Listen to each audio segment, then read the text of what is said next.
اعوذ باللہ من الشیطان الرجیم بسم اللہ الرحمن الرحیم الحمدللہ رب العالمین والصلاة والسلام علی خاتم النبیین اللہم صلی علی محمد وعلی آل محمد کما صلیت علی ابراہیم وعلی آل ابراہیم انک حمید مجید اللہم بارک علی محمد وعلی آل محمد کما بارکت علی ابراہیم وعلی آل ابراہیم انک حمید مجید رب اشرح لی صدری ویسر لی امری واحلل عقدۃ من لسانی یفقہوا قولی۔ جو آخری دونوں آیات تھیں اس میں ایک بڑی سیدھی سی بات بتائی گئی تھی، اِنَّا جَعَلْنَا مَا عَلَى الْأَرْضِ زِينَةً لَهَا لَنَبْلُوَهُمْ أَيُّهُمْ أَحْسَنُ عَمَلًا، کہ جو کچھ زمین کے اوپر ہے یہ سارا ہم نے اس لیے اس کو زینت دی ہے، سنوارا ہے، تاکہ ہم جانچ سکیں، ہم امتحان لے سکیں کہ کون اچھے اعمال کرتا ہے۔ اور اس کا مطلب ہے کہ یہ ٹیمپریری ہے۔ اگلی بات کیا کہی گئی؟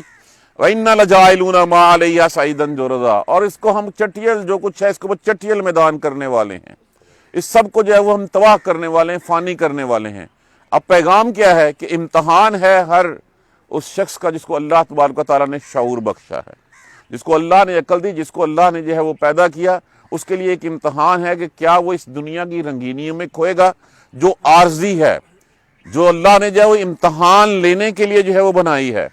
جو کچھ بھی اس زمین کے اوپر ہے، نبلوہم ایہم احسن عملا، تاکہ ہم جان سکیں ان کے بارے میں کہ کون اچھے اعمال کرتا ہے۔ اور اچھے اعمال کیا ہے؟ اچھے اعمال وہی ہے اطیعوا اللہ و اطیعوا الرسول۔ اور اگر ہم اس راہ کو چھوڑ کے دوسری راہ پہ، تو پھر یہ بات ذہن میں بٹھا لیں، جو کچھ زمین کے اوپر ہے یہ سب ختم ہونے والا ہے۔ وَإِنَّا لَجَاعِلُونَ مَا عَلَيْهَا صَعِيدًا جُرُزًا، اور یقیناً ہم بنانے والے ہیں جو بھی اس کے اوپر ہے ایک چٹیل میدان کی شکل میں، اس کو ختم کرنے والے ہیں، فنا کرنے والے ہیں۔ اب ہمیں یہ سوچنا ہے کہ ہم نے کس راہ پہ جانا ہے، اس راہ پہ جو ختم ہونے والی ہے، جو یہاں پہ ہم کریں گے وہ وہیں کا وہیں رہ جائے گا۔ جتنا ہم جس بھی راہ پہ چلیں گے، اگر اس راہ پہ چلیں گے جو اللہ اور اس کے رسول کی پسندیدہ راہ ہے، تو پھر ہمارے لیے آخرت میں جو ہے وہ سارا اجر پڑا ہوا ہمیں مل جائے گا۔ لیکن اگر ہم اس زمین پہ محلات کھڑے کریں گے، زمین میں جو ہے وہ اپنی سارا کچھ کریں گے، تو پھر یہ تو سب کچھ ختم ہو جانے والا۔ اب یہ وہ میسج تھا، یہی میسج جو ہے وہ پہلے انبیاء کرام بھی جو ہے وہ اسی چیز کو جو ہے وہ لیبریٹ کرتے رہے۔ پہلے انبیاء کرام نے بھی جو ہے وہ یہی پیغام دیا، یہی کہ زمین کے اوپر جو کچھ ہے وہ ہر چیز جو ہے وہ تباہ ہونے والی ہے۔ اللہ نے امتحان کے لیے تمہیں پیدا کیا ہے، اطیعوا اللہ و اطیعوا الرسول کی عملی تفسیر جو ہے تم بن جاؤ۔ اسی چیز کو جو ہے وہ پھر، چونکہ ایک سوال یہودیوں سے پوچھ کے جو ہے وہ یہ آئے تھے کہ اصحاب کہف کا قصہ جو ہے وہ کیا ہے، تو اصحاب کہف کے قصے میں بھی پھر یہی بات تھی کہ وہاں پہ بھی دو گروہ تھے۔ ایک ان نوجوانوں کا قصہ تھا جنہوں نے اس پیغام کو سمجھ لیا، اپنے پلے باندھ لیا، اور دوسری جانب پہ وہ گروہ تھا جو بت پرست تھا اور اللہ کے ساتھ شریک ٹھہرایا کرتا تھا۔ تو اسی کو جو ہے وہ مد نظر رکھتے اسی آیت کریمہ سے اگلی بات یہ کہے گی، جب انہوں نے یہ پوچھا کہ اصحاب کہف کا کیا قصہ ہے، اگر وہ سچا نبی ہوگا تو بتا دے گا، اگر نہیں ہوگا تو اس کو کیا بتا۔ یہ چونکہ یہ واقعہ حضرت عیسیٰ علیہ السلام کے رفع سماوا ان کے اٹھائے جانے کے بعد کچھ عرصے بعد جو ہے وہ پیش آیا تھا۔ اس وقت یہاں پہ رومن امپائر کی حکومت تھی، جو اس وقت تک کا جو بادشاہ تھا، جو وہاں پہ اس وقت رولر تھا، وہ رولر جو ہے وہ ایک ڈمی تھا، لیکن تھا وہ یہودی النسل، لیکن بیک پہ ساری رومن امپائر تھی۔ اور اس وقت تک یہودی پھر جو ہے وہ کچھ نہ کچھ تھوڑے بہت تھے اچھے، لیکن جو رومن تھے، اور رومن نے بعد میں جو ہے وہ اپنے آپ کو بگڑ کے شرک کے ساتھ جو ہے وہ چلے گئے تھے، بتوں کی پوجا کرنی شروع کر دی تھی۔ اور جب وہ بتوں کی پوجا کرتے تھے، پھر جو بادشاہ تھا اس وقت کا، اس کا نام غالباً دقیانوس تھا، اس بادشاہ کا نام، اور اس دقیانوس نے ہر کسی کے لیے لازم کر دیا تھا کہ وہ بتوں کی پوجا کرے، اور جو بتوں کی پوجا نہیں کرتا تھا اس کے وہ سر قلم کر دیتا تھا، اس کے جسم کے اعضاء شہر کی دیواروں پہ لٹکا دیے جاتے تھے تاکہ لوگ جو ہے وہ اس سے عبرت پکڑیں اور میرے مذہب میں اس جن کو میں پوجتا ہوں انہی کو وہ پوجیں۔ تو یہ کچھ لوگ تھے جنہوں نے اس پیغام کو سمجھا تھا، ان لوگوں نے جو ہے وہ وہاں سے جو ہے وہ بھاگے، اور بھاگ کے جو ہے انہوں نے ایک جگہ پہ پناہ لی۔ یہاں پہ بڑا اجمالاً قصہ بیان کیا گیا ہے کہ چلتے چلتے آپ کو بتا دیا جائے، لیکن اس کی تفصیل جو ہے وہ آگے آ رہی ہے۔ اب انہی اصحاب کہف کے بارے میں یہاں پہ جو ہے وہ بات ہو رہی ہے۔ ام حسبتا، حسابن سے، حساب کا معنی کیا ہوتا ہے؟ گمان کرنا، خیال کرنا۔ ام حرف استفہامیہ ہے، کیا تو خیال کرتا ہے، آپ خیال کرتے ہیں، تا حاضر کی ضمیر لگی ہوئی ہے۔ انا، یہ کہ اصحاب الکاف، کاف جو لفظ ہے عربی زبان میں کشادہ دھانے والے غار کو ہی کہا جاتا ہے، اور جو کھو ہوتی ہے جس کو ہم کہتے ہیں اس کو عربی میں غار کہا جاتا ہے۔ تو یہ دونوں الفاظ ہمارے ہاں دونوں کو غار کہا جاتا ہے، لیکن وہاں جو چوڑا جس کا جو ہے وہ دھانا ہوتا ہے اور وہ آگے سے خاصا کشادہ ہوتا ہے اس کو کاف کہتے ہیں، اور جو کھو ہوتی ہے اس کو جو ہے وہ غار کہتے ہیں۔ تو اصحاب الکاف ہے، کیا آپ یہ خیال کرتے ہیں کہ یہ کہ اصحاب کاف غار والے والرقیم، والرقیم، رقیم لفظ کس سے ہے؟ دیکھیے لفظ ہوتا ہے رقم، رقم کا معنی کیا ہوتا ہے؟ لکھنا، اور جس کے اوپر لکھا جاتا ہے وہ کیا ہوتا ہے؟ مرقوم۔ اب مرقوم یہ ہے کہ وہ کتبہ، وہ لو، ہم نہیں قبروں کے اوپر کتبہ لگا دیتے، تو کہ وہ لوگ جو غار والے اور رقم والے جن کے اوپر لکھا ہوا تھا، من آیاتنا عجبا، آیات، آیا کا معنی ہوتا ہے نشانیاں، نا متکلم ہم کے لیے استعمال ہوا، عجبا، کیا تو خیال کرتا ہے کہ اصحاب کاف یہ غار والے اور رقیم والوں کا قصہ جو ہے وہ عجیب نشانی ہے؟ یہ نہیں نظر آتا اس کے علاوہ اور کتنی عجیب نشانیاں ہیں؟ کون سی عجیب نشانیاں؟ ایک یہ نشانی جس کا بتایا گیا تھا، یہ چاند، سورج، یہ ستارے، یہ سمندر، یہ پہاڑ، یہ صحرا، یہ گلیشیر، یہ ساری عجیب نشانیاں۔ وہ ایک نشانی یاد آ گئی اس لیے کہ یہودی اس واقعے سے کچھ واقف تھے، اور وہ واقف تھے اس لیے انہوں نے کہا کہ امتحان لینے کے لیے محمد صلی اللہ علیہ وآلہ وسلم سے پوچھا جائے۔ اس کے بارے میں بعد میں ڈیٹیل میں بات کرتا ہوں کہ کچھ کا خیال ہے کہ یہ دونوں ایک ہی لوگوں کا نام ہے، کچھ کا خیال ہے کہ یہ دونوں مختلف قصے ہیں۔ اذا آوی، اوی الفتیاتوں، اذا اول فتیاتوں، اول کا معنی اویون سے ہے جس کا معنی ہوتا ہے پناہ لینا، جگہ لینا۔ فتیات لفظ کس سے ہے؟ فتیون سے، جس کا معنی ہوتا ہے نوجوان۔ جب پناہ لی، اول فتیاتوں، پناہ لی کچھ نوجوانوں نے، الالکاف، الالکاف، غار میں، فقالو، پس کہنے لگے، ربنا، اے ہمارے پروردگار، آتنا، عطا کر ہمیں، یہ تو لفظ عام روز پڑھتے ہیں، من لدن کا رحمہ، اپنے ہاں سے رحمت، ہمارے حال پہ اپنے ہاں سے رحمت عطا فرما۔ وحیا، حیا کس کو کہتے ہیں؟ تحیاتن اس کا مصدر ہے جس کا معنی ہوتا ہے مہیا کرنا، لنا، اور مہیا کر ہمارے لیے، دے ہمیں، من امرنا، ہمارے کام میں، امر کس کو کہتے ہیں؟ کام کو، ہمارے کام میں، رشدہ، درستگی، اور ہمارے کام میں درستگی مہیا فرما دے۔ اے ہمارے پروردگار ہمارے اوپر رحم فرما اور ہمارے کام کو آسان کر دے، درست راہ پہ لے جا جو ہم نے سوچا ہوا ہے۔ فضربنا، اب لفظ کیا ہے؟ ضربہ، ضربہ کا مطلب کیا ہوتا ہے؟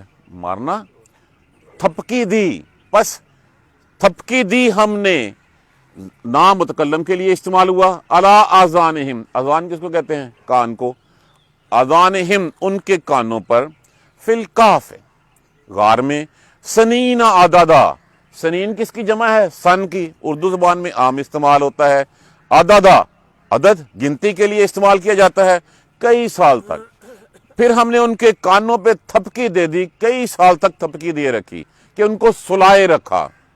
ثم، پھر، باسناہم، باسا معنی کیا ہوتا ہے؟ اٹھانا، نا متکلم کے لیے استعمال ہوا، ہم غائب کی ضمیر، پھر اٹھایا ہم نے ان کو، لنعلم، تاکہ، لام تاکہ کے لیے، تعلیل کے لیے استعمال ہوا، نا علامات مضارع، لفظ کیا ہے آگے بچتا؟ علم، تاکہ ہم جان سکیں، ایوہ الحزبین، ایو کون سا، حزب کا معنی کیا ہوتا ہے؟ جماعت۔ اگر اس کو جمع میں کنورٹ کرنا ہو، تسنیہ میں لے کے جانا ہو، تو جمع کے لیے تو ہوتا ہے واو الف، واو نون، یا نون، اور الف، الف نون کے نیچے زیر، اور یا نون کے نیچے اگر زیر آ جائے تو یہ ہو جاتا ہے تسنیہ۔ کون سی جماعت دونوں میں سے؟ احسا، احسا احسان سے خوب واقف ہے، خوب جانتی ہے، لما لابسو، لابسا کا معنی کیا ہوتا ہے؟ رہنا، واو الف جمع کے لیے لگا، آمدہ مدت کے لیے، کون جانتی ہے کہ کتنی مدت وہ رہے ہیں دونوں جماعتوں میں سے؟ کون سی دو جماعت؟ ایک وہ جو اندر سوئے ہوئے تھے، ایک وہ جو باہر تھے۔ ام حسبتا، کیا تو خیال کرتا ہے، ان اصحاب الکافر والرقیم کانوا من آیاتنا عجبا، کہ اصحاب کاف اور کتبے والوں کا قصہ جو ہے وہ ہماری نشانی میں سے زیادہ عجیب ہے؟ اذا اول فتیات، جب پناہ لی نوجوانوں نے کچھ نے الل کاف، غار میں، قالو پس کہنے لگے ربنا آتینا من لدنک رحمہ وہیّ لنا من امرنا رشدا، اے پروردگار ہمیں اپنے ہاں سے رحمت عنایت فرما اور ہمارے کاموں کو سیدھا فرما دے۔ پس ہم نے سلا دیا ان کو غار میں کئی سالوں تک۔ فضربنا علی اذانہم فی الکہف سنینا عدادا، پس ہم نے تھپکی دے دی، ہم نے سلا دیا ان کو کئی سال تک اس غار میں۔ پھر اٹھایا ہم نے ان کو تاکہ ہم جان سکیں کہ کون اچھی طرح واقف، دونوں جماعتوں میں سے کون اچھی طرح واقف ہے کہ کتنی مدت تک جو ہے وہ سوئے رہے ہیں۔ اب پہلی بات تو یہاں پہ یہ بیان کی گئی کہ یہ عجیب بات ان کے لیے تو ہوگی، تو اے محمد صلی اللہ علیہ وسلم کیا آپ بھی جو ہے وہ اس بات کو عجیب خیال کرتے ہیں کہ یہ کیا کوئی زیادہ امپورٹنٹ اللہ کی نشانی ہے؟ اللہ کی نشانیوں میں سے ایسی ہی نشانی حضرت عزیر علیہ السلام کی بھی ہم نے پڑھی ہوئی ہے پہلے۔ حضرت عزیر علیہ السلام بھی جس وقت جو ہے وہ واپس جا رہے تھے یروشلم، تو آپ علیہ السلام نے بھی جب ایک اجڑی ہوئی بستی کو دیکھ کے کہا تھا کہ یہ بستی دوبارہ بھی آباد ہوگی؟ جب اللہ نے اس تھپکی دے کے سلا دیا اور پھر جب وہ اٹھے تو 100 سال تک سوئے رہے تھے، اور دیکھا پورے کا پورا شہر جو ہے وہ آباد ہو چکا تھا۔ تو یہاں پہ بھی ان لوگوں نے پوچھا، اور حضور صلی اللہ علیہ وسلم کو بھی اس قصے کا چونکہ پتہ نہیں تھا، تو اللہ تبارک و تعالیٰ نے وحی کے ذریعے بتایا کیا یہ کوئی زیادہ امپورٹنٹ ہے، یہ زیادہ بڑی نشانی ہے؟ اس سے بڑی نشانیاں اللہ تبارک و تعالیٰ نے تمہارے سامنے کھول رکھی ہوئی ہیں۔ ایک چیز جس کا پتہ نہیں ہے وہ آ کے پوچھتے ہیں تو جواب دینا وہ اتنی بڑی نشانی نہیں ہے، وہ اتنا میٹر یہ کرتا ہے کہ اللہ کی زندہ تازہ روشن نشانیاں تمہارے سامنے ہیں۔ یہ سورج، یہ چاند، ستارے، یہ ہر چیز، یہ زمین، یہ آسمان، یہ بادل، یہ ہوا، یہ ہر چیز جو یہ اللہ کی نشانیوں میں سے ہے۔ انسان اٹ سیلف اگر جو ہے وہ دیکھے کہ اس کا ایک سسٹم، دل جو ہے وہ دھڑکنا کیسے ایک نطفے سے، ایک قطرے سے جو ہے وہ پھر لوتھڑا بنتا ہے، لوتھڑے سے اس میں روح ڈلتی ہے، اس کو شکل دی جاتی ہے، اور شکل دینے کے بعد پھر اس کی مشینری جو ہے وہ کام کرنا شروع کر دیتی ہے۔ ہر چیز، دل جو ہے وہ اللہ کے حکم خون کو پر پمپ کرتا جاتا ہے، لیور اپنا کام کرتا جاتا ہے، معدہ اپنا۔ کون سی چیز ہے جو اللہ کی نشانیوں میں سے نہیں ہے؟ یہ کس کے حکم پہ کر رہی ہیں، اور یہ کس کے حکم پہ کام چھوڑ دیں گی؟ اسی کے حکم سے جس نے ان کو پیدا کیا ہے، جس نے تخلیق کیا ہے۔ تو یہ زیادہ بڑی نشانی ہے کہ ان لوگوں کا سو کے اٹھنا زیادہ بڑی نشانی ہے۔ تو یہ سامنے کی بات ہے کہ یہ تمہاری اپنی باڈی، ہم نے کبھی اس کے اوپر غور نہیں کیا۔ یہ اگر صرف یہ نوخن ہی نہ ہو ہمارے تو ہم کسی چیز کو پکڑ ہی نہ سکیں۔ اللہ نے کتنی چیزیں جو ہے وہ ہمارے ان نشانیوں پہ ہم نظر نہیں ڈالتے کہ کون ہے یہ آنکھ کی یہ لیسز، اگر یہی جو ہے وہ نہ ہو۔ ایک دوست ہے، اس کی لیسز اندر کی طرف نکلتی ہیں، اسے پوچھیے ہر ہفتے جا کے اس کو جو ہے پلگنگ کروانی پڑتی ہے، ادروائز اس کی آنکھوں میں چھپتے ہیں۔ تو یہ اللہ کی نشانیاں تو تمہارے سامنے ہیں، تو یہ زیادہ عجیب نشانی ہے؟ چلو یہ زیادہ عجیب نشانی ہے، ان کا سوال ہے تو ہم بتا دیتے ہیں۔ کیا بتا دیتے ہیں؟ کہ کچھ نوجوان تھے، وہ نوجوان تھے اس وقت کا جو بادشاہ، جس کا نام میں نے دقیانوس جو پڑھا ہے، کہ وہ لوگ آئے، اس بادشاہ نے جو ہے وہ ان کو پکڑ لیا۔ یہ تھے بھی سرداروں کے، بڑے لوگوں کے جو ہے وہ بچے تھے۔ اب یہ سارے اکٹھے نہیں آئے، یہ تنگ تھے اس سے۔ ایک روایت میں یہ آتا ہے کہ انہوں نے پکڑا اس کو، ان کو کہا کہ بت پرست بن جاؤ، نہیں بنو گے تو میں تمہیں جو ہے وہ قتل کر دوں گا۔ تو انہوں نے کچھ مہلت مانگی، یا اس نے مہلت دی، اور وہ نکلے علیحدہ، تو جا کے ایک جگہ جو ہے وہ نکلے کہ ہم یہاں سے کہیں چلتے ہیں تاکہ پھر جو ہے وہ دیکھی جائے گی، جتنی مہلت ملی ہے اس مہلت کے بعد بادشاہ آئے گا تو پھر دیکھی جائے گی۔ ایک جگہ اکٹھے ہوئے، اکٹھے ہونے کے بعد ایک دوسرے سے تعارف ہوا تو پتہ چلا کہ سارے ایک ہی کام میں جو ہے وہ نکلے ہیں۔ یہ جتنے بھی تھے، 3 تھے، 5 تھے، 7 تھے، 9 تھے، یہ اللہ تبارک و تعالیٰ بہتر جانتے ہیں کہ جب تعارف ہوا سب اس بدی سے، اس شرک سے بیزار تھے، اور وہ توحید پرست تھے، جبکہ ان کو مجبور کیا جا رہا تھا ان کے معاشرے کی طرف سے، ان کے بادشاہ کی طرف سے، کہ تم جو ہے وہ بت پرست بن جاؤ، تم شرک کی طرف چلے جاؤ، نہیں تو آج جان جو ہے تمہاری جو ہے وہ خطرے میں ہے، تمہیں جو ہے وہ مار دیا جائے گا۔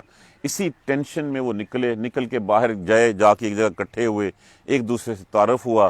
تعارف ہونے کے بعد پھر انہوں نے جو ہے وہ اللہ تبارک و تعالیٰ سے جو ہے وہ دیکھا، سامنے ایک غار تھا، انہوں نے کہا چلیں اس غار میں چھپ جاتے ہیں تاکہ جب حالات ٹھیک ہوں گے تو اس سے بعد جو ہے باہر نکل جائیں گے۔ اور ساتھ یہ پلان کیا کہ چلیں ہم میں سے کوئی ایک بیس بدل کے جایا کرے گا، ہم یہاں پہ بیٹھ کے جو ہے وہ اللہ کی عبادت کرتے ہیں، اللہ کی توحید پرستی کرتے ہیں، جب حالات ٹھیک ہوں گے، اس بادشاہ کو زوال آئے گا تو ہم باہر نکل جائیں گے۔ یہ ان کا پلان تھا، ان کا منصوبہ تھا۔ جب پناہ لی کچھ نوجوانوں نے کاف اس میں، تو پھر یہ جو سوچا، اس سوچنے کے اوپر پھر یہ نہیں کہا کہ ہم یہ کر گزریں گے، انہوں نے اللہ سے دعا مانگی، اللہ سے دعا مانگی کہ اللہ ہمارے حال پہ رحم فرما، ہمارے ربنا آتینا من لدنک رحمہ، ہمیں اپنے ہاں سے ہمیں رحمت عطا فرما، اور ہمارے کاموں میں جو ہم نے سوچا ہے کہ ہم یہاں پہ بیٹھیں گے ہمیں اس میں جو ہے وہ سیدھا راستہ دکھا دے، وَهِيَ لَنَا مَنْ أَمَرَنَا، جو ہم سوچ رہے ہیں اس میں درستگی فرما دے، جو ہمارے لیے بہتر ہے وہ فرما دے۔ جیسے ہمیں دعا مانگتے ہوئے یہ کہنا چاہیے کہ اللہ یہ میں مانگ رہا ہوں، اب مجھے نہیں پتا یہ بہتر ہے، جو میرے حق میں بہتر ہے وہ فرما دے۔ اور یہاں پہ بھی درستگی کی دعا انہوں نے یہی مانگی کہ جو ہمارے لیے بہتر ہے وہ کر دے۔ جب یہ کہا تو فضا ربنا، اللہ تبارک و تعالیٰ نے جو ہے وہ ان کے اوپر جو ہے وہ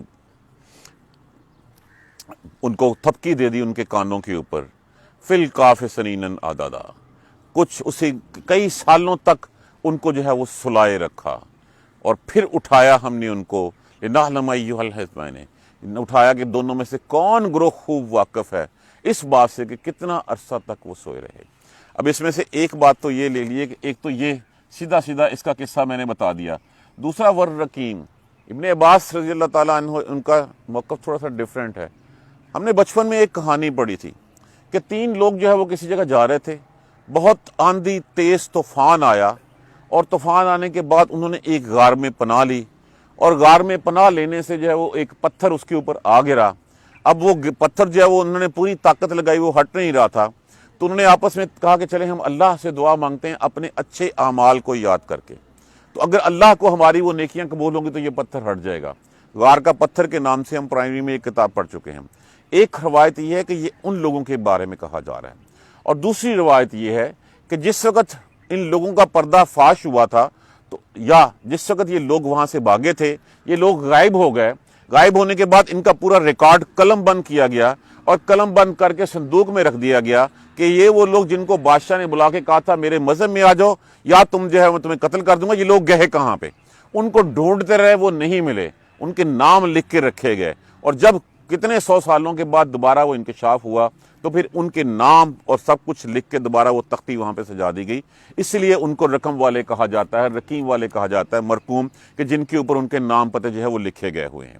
تو یہ دونوں مختلف روایت ہیں، بعض کہتے ہیں کاف والے علیحدہ تھے جن کا میں نے پہلے عرض کیا، اور رقیم والے وہ 3 لوگ تھے جنہوں تینوں نے دعا مانگی، اور دعا مانگنے کے بعد وہ پتھر چھلک گیا اور پھر وہ اس سے باہر آ گئے۔ واللہ عالم کیا ہے، مختلف روایات ہیں، لیکن زیادہ جمہور علماء کی رائے یہی ہے کہ یہ دونوں ایک ہی لوگ تھے، کیونکہ وہ غار میں انہوں نے پناہ لی تھی، اور اس کے بعد جس وقت ان کا قصہ جو ہے وہ ختم ہوا تھا، قصہ مختصر یہ تھا کہ جب یہ سو گئے، کتا ان کا دروازے پہ بیٹھا ہوا تھا، ان کی آنکھ کھلی، انہوں نے سوچا کتنا عرصہ سوئے ہوں گے، ان کا دن کا کچھ حصہ، غار ان کا جو ہے وہ ان کا دہانہ جو ہے وہ شمال کی جانب تھا، سورج گزرتا تو سورج کی ڈائریکٹ اس میں نہیں پڑتی تھی، کرنیں آتی تھیں، اندر سے روشنی کا ایک اجالا سا جو ہے وہ ہو جاتا تھا۔ اسی طرح ہوا جو ہے وہ دوسری سائڈ، ایک سائڈ سے آتی دوسری سائڈ سے گزر جاتی، سورج آتا گزرتا اور سائڈ سے ہو کے پہلو بچا کے چل پڑتا۔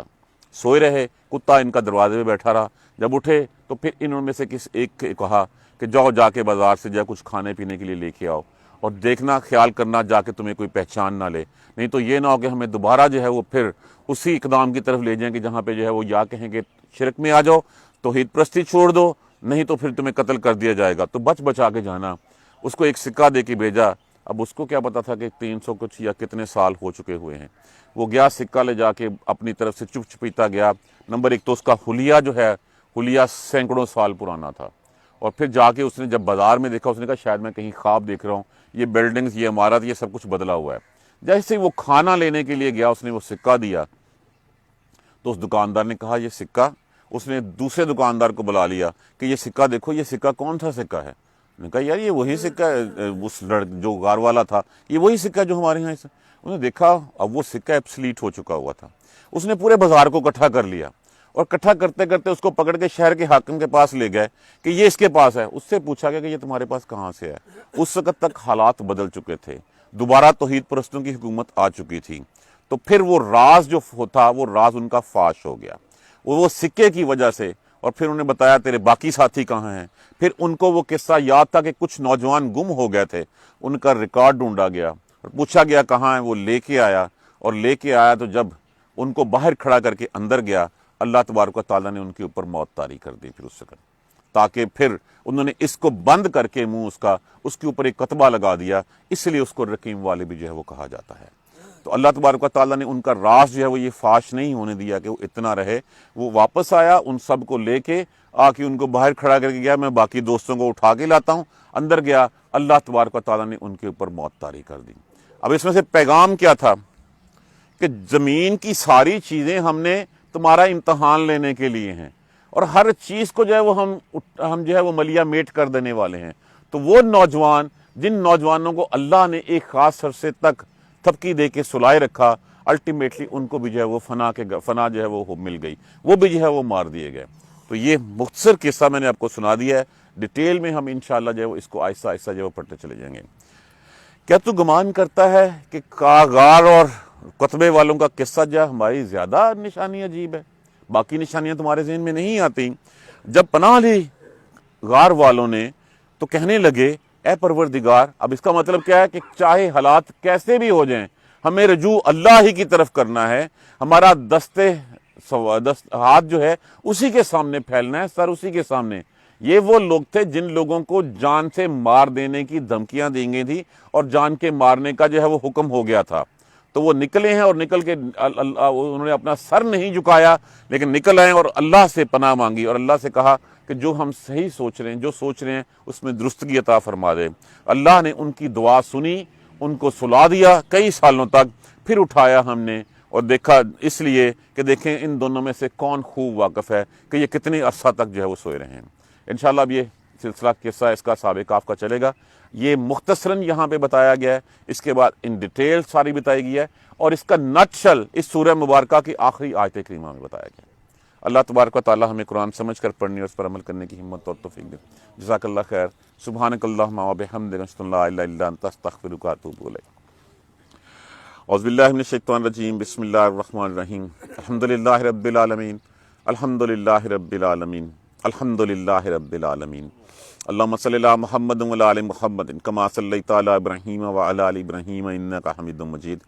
اللہم بارک علی محمد و علی آل محمد کما بارکت علی ابراہیم و علی آل ابراہیم انک حمید مجید۔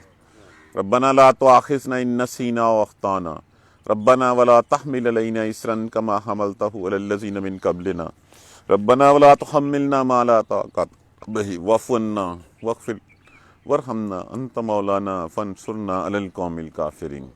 ربنا لا تزغ قلوبنا بعد اذ ہدیتنا وہب لنا من لدنک الرحمہ انک انت الوہاب، رب اغفر وارحم وانت خیر الراحمین۔ یا رب ارحمہما کما ربیانی صغیرا، یا رب ارحمہما کما ربیانی صغیرا، یا رب ارحمہما کما ربیانی صغیرا۔ ربنا تقبل منا انک انت السمیع العلیم وتب علینا انک انت التواب الرحیم۔ الحمدللہ رب العالمین، آمین یا ارحم الراحمین۔ دیکھیے یہ سورہ کاف